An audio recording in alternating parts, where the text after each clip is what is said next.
Welcome to Good Effort channel. Good morning students. இன்னைக்கு நம்ம quadrilateralsல theorem 8.9 பார்க்கலாம். The line segment joining the midpoint of two sides of a triangle is parallel to the third side and equal to half of it அப்படின்னு சொல்லியிருக்காங்க. So and equal to half of it அப்படின்றத ஸ்டேட்மெண்ட்டில் கேட்டிருந்தாங்கன்னா அதை நம்ம prove பண்ணணும். Okay, இப்போ இந்த ட்ரையாங்கிளில் EF வந்து mid point. இந்த மிட் பாயிண்ட் வந்து லைன் செக்மெண்ட்டில் இந்த ட்ரையாங்கிளில் டூ சைட்ஸ் வந்து ஜாயிண்ட் ஆகிருக்கு. அதுக்கப்புறமா இந்த EF வந்து parallel to third side வந்து இந்த BC. இது ரெண்டும் parallel-ஆக இருக்கும் அப்படின்னு சொல்லியிருக்காங்க. ஓகே, அப்போ EF parallel to BC அப்படின்றத நம்ம ப்ரூவ் பண்ணணும். ஓகே, ஸோ இப்போ நமக்கு கிவனில் என்ன சொல்லியிருக்காங்கன்னா ட்ரையாங்கிள் ABCயில் EF வந்து midpoint of AB and AC. இது நான் கிவனில் எழுதியிருக்கேன். ஸோ நம்ம இப்போ ப்ரூவ் பண்ண வேண்டியது EF parallel to BC. EF parallel to BC. Okay, and equal to half of it அப்படின்னு கேட்டிருக்கிறதுனால இதையும் நம்ம ப்ரூவ் பண்ணணும். ஸோ இந்த EF வந்து BCக்கு இவ்வளோ தூரம், BCக்கு half of equal to BC அப்படின்றத நம்ம ப்ரூவ் பண்ணணும். இது நம்ம செகண்ட் பார்ட்டில் பார்க்கலாம். ஓகே, இது பார்த்ததுக்கப்புறம் இது பார்க்கலாம். ஸோ இதை நம்ம ப்ரூவ் பண்ணணும். EF parallel to BC அப்படின்றத ப்ரூவ் பண்ணணும் அப்படின்னா நம்ம கன்ஸ்ட்ரக்ட் பண்ணணும். ஸோ இப்போ இந்த EFலேருந்து இதை எக்ஸ்டெண்ட் பண்ணணும். இந்த லைன் செக்மெண்ட்டை எக்ஸ்டெண்ட் பண்ணணும். அதுக்கப்புறமா Cலேருந்து ஒரு லைன் நம்ம ட்ரா பண்ணணும். ஏபிக்கு பேரலாக Cலேருந்து ஒரு லைன் ட்ரா பண்ணணும். அது Dன்ற இடத்துல இன்டர்செக்ட் ஆகுது. ஓகே, ஸோ இப்போ E வந்து மிட் பாயிண்ட்டாக இருக்கிறதுனால AE BE இது ரெண்டும் ஈக்குவலாக இருக்கும். இப்போ பார்த்தீங்கன்னா இது ரெண்டு ட்ரையாங்கிளாக இருக்குது. இந்த ரெண்டு ட்ரையாங்கிளும் காங்கரண்ட் அப்படின்றத ப்ரூவ் பண்ணிட்டோம் அப்படின்னா இந்த AE CDக்கு ஈக்குவலாக இருக்கும். அப்போ இந்த CD BEக்கு ஈக்குவலாக இருக்கும். அப்போ இந்த குவாட்ரிலேட்டரில் CD BEக்கு ஈக்குவலாக இருந்துச்சுனாலும் இல்லை பேரலாகவும் இருக்கணும். ஈக்குவலாகவும் இருந்து பேரலாகவும் இருந்துச்சுன்னா இந்த குவாட்ரிலேட்டர் பேரலோகிராமாக மாறிடும். அப்போ பேரலோகிராமாக மாறிடுச்சு அப்படின்னா இந்த EF வந்து BCக்கு பேரலாக மாறிடும். ஓகே, ஸோ இதை எப்படி பண்ணலாம் அப்படின்றத பார்க்கலாம். ஸோ ஃபஸ்ட்டு வந்து ரெண்டு ட்ரையாங்கிளும் காங்கரண்ட் அப்படின்றத ப்ரூவ் பண்ணணும். ஓகே, ஸோ இதை ரெண்டு ட்ரையாங்கிள், இந்த ட்ரையாங்கிள் இந்த ட்ரையாங்கிள், இந்த ரெண்டு ட்ரையாங்கிளும் காங்கரண்ட் அப்படின்றத ப்ரூவ் பண்ணணும். ஓகே, ஸோ இதை நம்ம ட்ரையாங்கிள் A, இப்போ ஏக்கு ஆப்போசிட் சைடு இருக்கிறது C, அதை அடுத்த ட்ரையாங்கிளுக்கு நம்ம இப்படி எழுதணும். ஓகே, ஸோ ஃபஸ்ட்டு வந்து AEF, ட்ரையாங்கிள் AEF அண்ட் ஏக்கு ஆப்போசிட் சைடில் இருக்கிறது C. ஸோ CD, ஈக்கு ஆப்போசிட்டில் இருக்கிறது இந்த D. So CDF. ஸோ இந்த மாதிரி ட்ரையாங்கிள் நேம் வந்து எழுதணும். ஓகே, ஸோ இப்போ இங்கே F வந்து மிட் பாயிண்ட்டாக இருக்கிறதுனால இந்த ஆங்கிளும் ஈக்குவலாக இருக்கும். ஓகே, ஸோ இதை நம்ம ஆங்கிள் 1 ஆங்கிள் 2ன்னு போட்டலாம். Okay, so angle 1 is equal to angle 2 vertically opposite ஆங்கிள்ஸ்னு எழுதிடலாம். ஓகே, நெக்ஸ்ட் வந்து இங்கே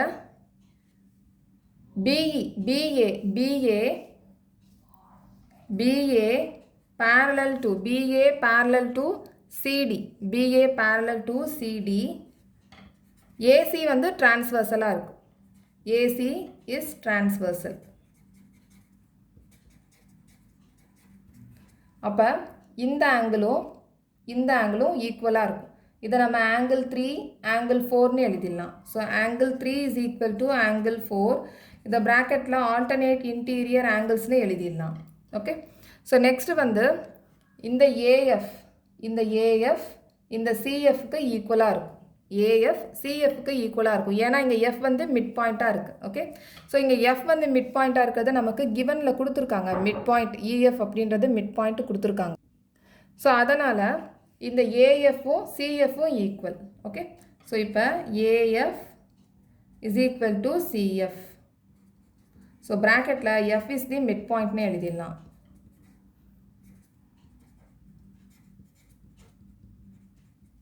ஓகே, ஸோ இப்போ இது எந்த காங்கரன்ஸ் ரூலில் காங்கரண்ட் ஆயிருக்கு அப்படின்றத பார்க்கணும். இப்போ இந்த ட்ரையாங்கிளில் ஆங்கிள் சைடு ஆங்கிள், அதே மாதிரி angle side angle. So ASA congruence rule படி காங்கரண்ட் ஆயிருக்கு. Okay, so triangle AEF congruent to triangle CDF by ASA congruence rule.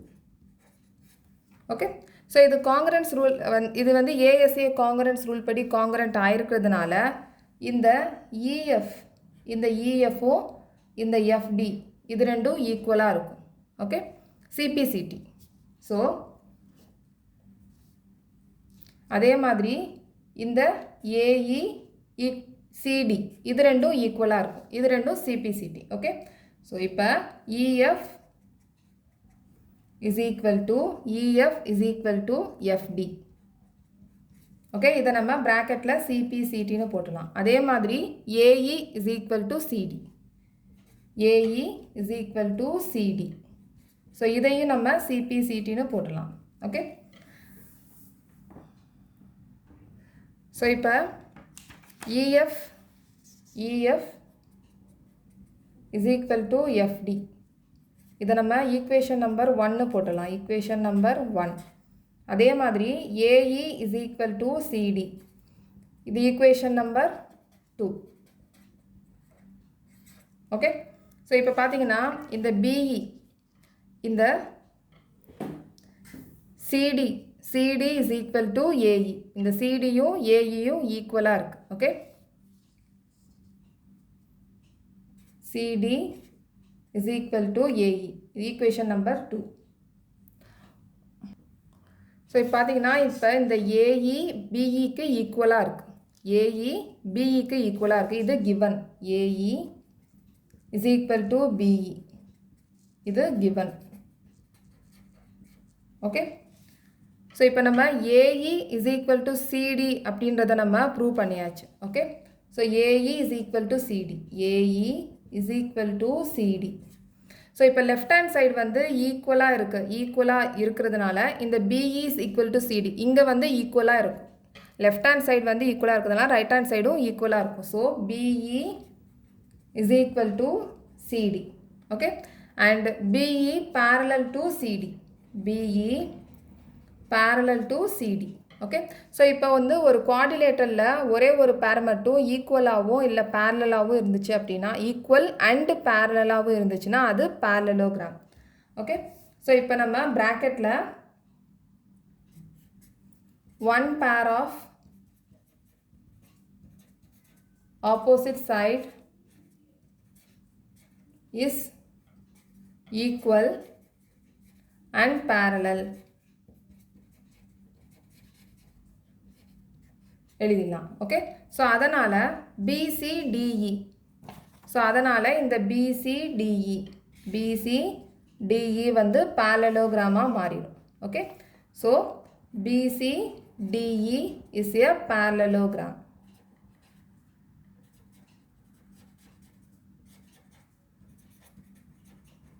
இப்போ இந்த பிசிடிஇ பேரலோகிராமாக மாறிடுச்சு. அதனால் இப்போ இந்த பிஇ பேரலல் டு சிடின்னு நம்ம ப்ரூவ் பண்ணியாச்சு. அதனால் இந்த பிசி டிஇக்கு பேரலாக இருக்கும். BC parallel to DE. அதே மாதிரி இந்த இஎஃப் பேரலல் டு பிசி, ஏன்னா இது பார்ட் ஆஃப் பேரலோகிராம், அதுவும் பேரலாக இருக்கும். Okay, so EF parallel to BC and EF parallel to BC and ED parallel to BC. Okay, so நம்ம இப்போ என்ன ப்ரூவ் பண்ணணும்னு சொல்லியிருந்தோம், EF parallel to BC. So இப்போ நம்ம இங்கே EF parallel to BC அப்படின்றத ப்ரூவ் பண்ணியாச்சு. ஓகே, இப்போ பார்ட் 2, இப்போ நம்ம இந்த EF is equal to half of BC அப்படின்றத ப்ரூவ் பண்ணணும். ஓகே, ஸோ இப்போ DE இந்த BC அப்படின்றது EF plus FD. Okay, so ED parallel to BC. Okay, ED parallel to BC. இப்போ இந்த ED is equal to BC, இது parallelogram அப்படின்னு சொல்லியாச்சு. அதனால் ED is equal to BC. இப்போ இங்கே ED அப்படின்றது என்னென்னா இந்த EFும் FDயும் சேர்ந்தது. So EF plus FD is equal to BC. Okay, so இப்போ இந்த EF திருப்பி இந்த EF is equal to BCன்னு போடலாம். ஏன்னா EF is equal to FD. இது ரெண்டும் ஈக்குவல் அப்படின்றத நம்ம ப்ரூவ் பண்ணியிருக்கோம். Okay, EF is equal to FD அப்படின்றத நம்ம ப்ரூவ் பண்ணியிருக்கோம். ஸோ இங்கே ஈக்குவேஷன் நம்பர் பார்த்தீங்கன்னா இங்கே ப்ரூவ் பண்ணியிருக்கோம். அதனால் இங்கே FD போடுற இடத்துக்கு பதிலாக நம்ம EFன்னு போட்டிருக்கோம். ஓகே, ஸோ இப்போ 2EF இருக்கும். 2EF is equal to BC. அப்போ EF is equal to half of BC. Okay, இப்போ EF is equal to half of BC அப்படின்றதையும் ப்ரூவ் பண்ணியாச்சு. ஓகே, ஸோ நெக்ஸ்ட்டு வந்து தியரம் 8.10 பார்க்கலாம். ஸோ இந்த சேனல் உங்களுக்கு பிடிச்சிருந்துச்சுன்னா சப்ஸ்கிரைப் பண்ணுங்கள், ஷேர் பண்ணுங்கள், லைக் பண்ணுங்கள், கமெண்ட் பண்ணுங்கள். தேங்க்யூ.